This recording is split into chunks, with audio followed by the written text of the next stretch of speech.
group called CCHR, Citizens Commission on Human Rights, that they're selling these vitamin complexes, which are supposed as to an alternative to psychiatric help. Psychiatric help and medication. It's an interesting one, isn't it? Yeah. I saw them down in Cork here. That was last summer. And I went in there out of curiosity, and they're selling vitamin complexes, you know. So the boy definitely, I think, could have been, you know, if he was, you know, if he was damaged, if he had brain damage, if he had nerve damage, if he had a syndromes of whatever it was, he could have been at least put in a position where he was safe and at least could live a life of some comfort. But apparently he was suffering from seizures every single week, quite major seizures every single week, and then finally this one killed him. He was in the bath apparently.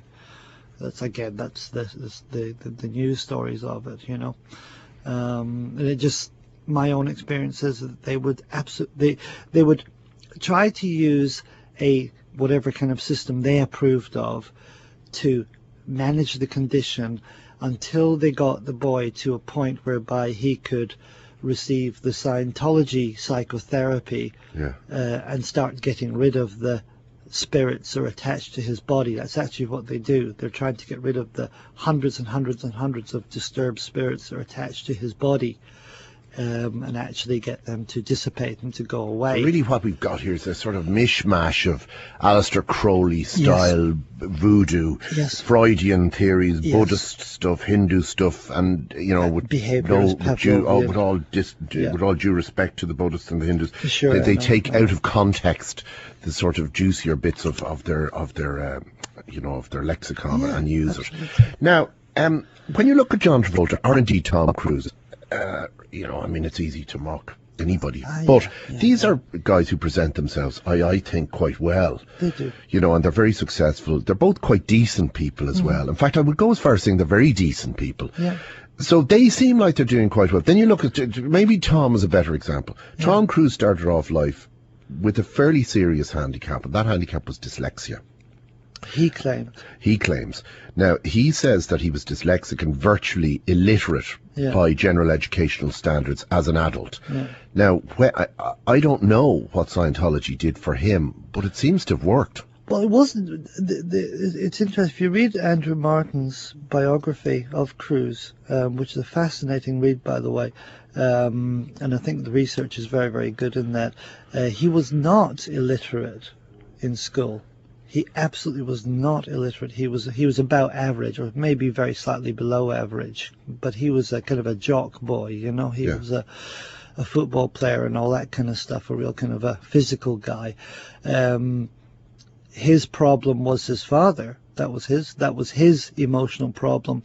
Remember, Scientology seeks out and successfully seeks out people who are vulnerable in some kind of emotional way. And do you know, and you've read Andrew's biography, do they go after Tom Cruise, or did Tom Cruise go after them? Well, in Hollywood, Scientology has there is a policy that I studied as part of my studies in Scientology, which I had to do because I was on an administrative areas when I was in Los Angeles, right? And one of the policies was Hubbard's got a very specific series of directives in regards to recruiting big names, movie stars, and he set up what's called the Celebrity Center specifically to recruit these people. And it was through that that Mimi Rogers, who's no longer a Scientologist, but she, I would assume, there's very, very big incentives for people to recruit movie stars and any media stars and so on. Huge incentive, massive commissions. But can you describe how they do it? I mean, Tom Cruise, I think by the time he was doing Cocktail, he was not in Scientology. He was not involved in Scientology at that stage. So how do they get a guy like that who seems to have everything? Well, he seems to have everything, but emotionally, he doesn't have everything. Emotionally, he was quite weak. I mean, it's like, for a lot of these young, the young stars at that time, like fame came quite suddenly. So he went from being quite, fairly normal to quite rapidly being a fairly major figure. He'd never dealt with the emotional loss of the struggles with his father and his anger and his hatred and whatever else, his rage at his father. So he was in this kind of vulnerable state. He's in a very insecure profession. Yeah, you're only as good as your last film, really, aren't you? For a lot of these people, And Scientology knows exactly how to deal with that kind of person. It knows how to get that kind of person. There's personality tests and there's certain wording that is used. I mean... But what do they do, though? Actually, can I take a break and ponder this question? Absolutely. Imagine, there's Tom Cruise, handsome, sought after. Admittedly, he's a pop star actor at this stage. He's yet to meet Stanley Kubrick and, I watched him, in a few movies recently where that movie, for instance, where he plays the assassin, he was absolutely spellbinding. He was superb. But of course, at this time, going back to the time of Cocktail, where he plays a cocktail bar waiter, he, it was candy floss stuff he was doing. Sure. But still, nonetheless, loads of money, loads of fame, loads of charm, loads of girls, looks fantastic. How do you persuade a guy like that to join up and hand over his money? Think about that. Back in a moment. 2FM. In our Cork studio, former member of the Church of Scientology, now left, well left, he would say, is John Duignan, the author of The Complex, An Insider Exposes the Covert World of the Church of Scientology. All right, back to that question. Yeah. How do they get him? Well, the thing people often forget about these film stars or these big media types, at the end of the day, they're human beings, and they go home to their own home and their own room on their own, and all those issues that haunt people haunt them as well. So money and fame, you could throw loads of money at people, and at the end of the day they have to at some point sit on their own and then wake up in the middle of the night frightened, or something, so I know. It's these normal human things. Yeah, exactly. So it's these, or maybe it's worse, actually. It probably is worse, actually. I suppose the higher you climb, the further you've got to fall, I suppose, don't you? That, that would be the position he was in. He wasn't a super stable guy, he'd lost his father, or his father had run away, and he was trying to deal with that, deal with fame, deal with the insecurity, deal with all the newness of it.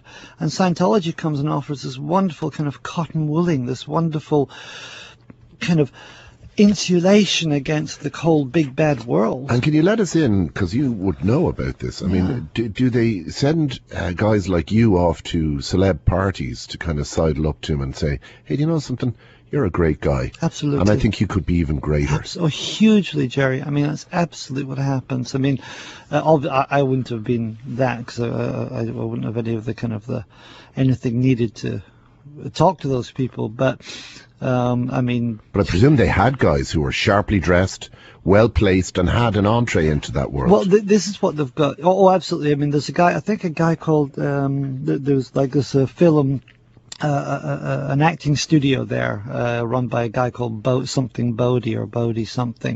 And he's been very effective at recruiting new talents.